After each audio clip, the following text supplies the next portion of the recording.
So, you ever pick up your phone to check one notification, and then suddenly it's 3 hours later, your battery's at 2%, and you've somehow joined a Facebook group for raccoons that look like celebrities? Yeah, same. So, today I want to help you understand why you can't stop using your phone, and more importantly, why you absolutely never will. Because acceptance is the first step. Now, I've done a lot of research on phone addiction, and by research, I mean I once Googled how to stop using my phone on my phone, got distracted by a meme, and forgot what I was doing. So, I think that qualifies me as an expert. The thing about phone addiction is it's not that you want to waste 6 hours a day scrolling through nonsense. It's that every app on your phone was scientifically designed to turn your brain into mashed potatoes. So let's break this down, scenario by scenario, and figure out why your screen owns you now. Let's say you wake up. You tell yourself you'll just check your messages real quick before getting out of bed. Next thing you know, it's 10 a.m. You've read the entire comment section of a Reddit thread titled, "Do Ducks Have Emotions?" and you still haven't brushed your teeth. So the question is, are you addicted to your phone? Well, you can't really tell. Maybe your brain just likes to start the day with 45 consecutive dopamine hits before standing upright. Or maybe your phone is your emotional support animal and you're just giving it attention. Honestly, who's to say? But if you've ever thought, I'll just check one thing, and then ended up watching a 9-minute video titled, "Why Bread is a Scam," the answer is probably yes. Okay, so let's say you're at work, being productive, or at least pretending to be. Suddenly, you feel your phone buzz. You check it, nothing. You put it down, buzz again. You check again, still nothing. Now you're staring at your phone like it's gaslighting you. Is that addiction? Hard to say.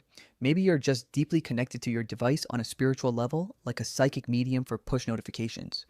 Or maybe your nervous system has evolved to simulate vibrations because your brain misses the sweet, sweet high of digital validation. Either way, congratulations. You've unlocked the early stages of cyber schizophrenia. Now imagine you go to the bathroom, a place that used to be sacred, a moment for reflection or at least staring blankly at the wall. But now it's you, your phone, and an algorithm that decided you really need to see 37 videos of people power washing driveways. Are you addicted?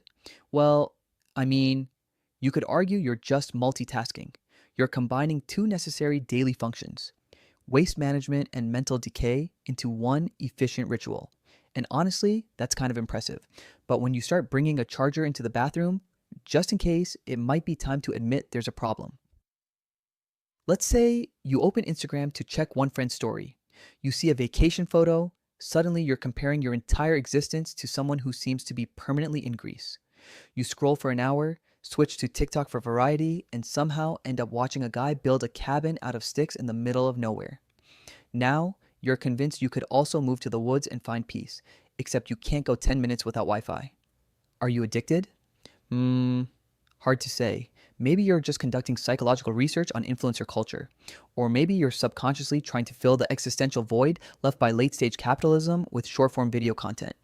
Either way, your screen time report tomorrow will say 14 hours, and you'll think, wow, that seems high, as if your phone is lying to you out of spite.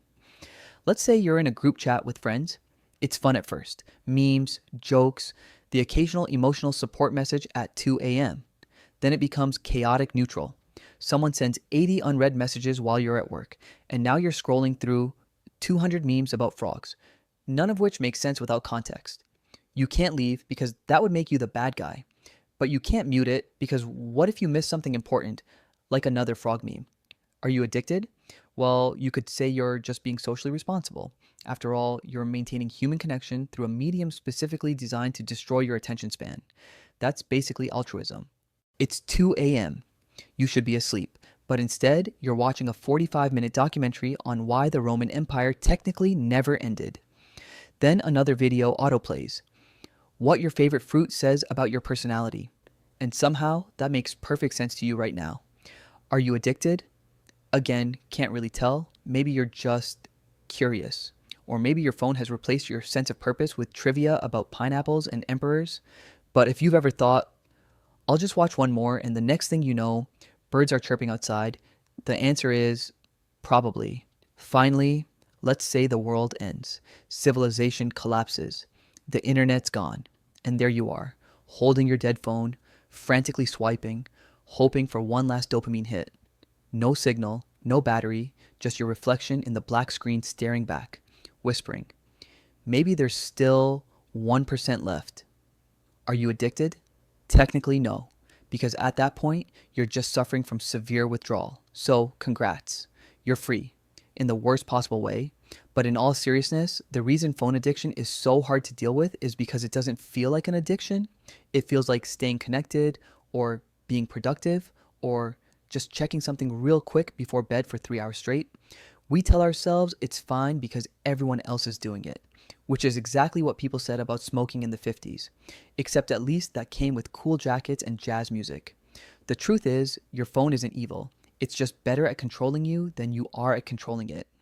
So, to answer the question, are you addicted to your phone? Well, if you watch this entire video without checking another app, congratulations, you're probably lying. And if you're watching this on your phone right now, while texting someone about how you're trying to use your phone less, then yes, my friend, you're the problem and the victim. But don't worry, I'm sure the next video will finally fix your attention span. You just have to watch it. Right now, after all, what's the worst that could happen? Thanks for watching. Subscribe if you want more of this or don't. Your algorithm already knows what you'll do.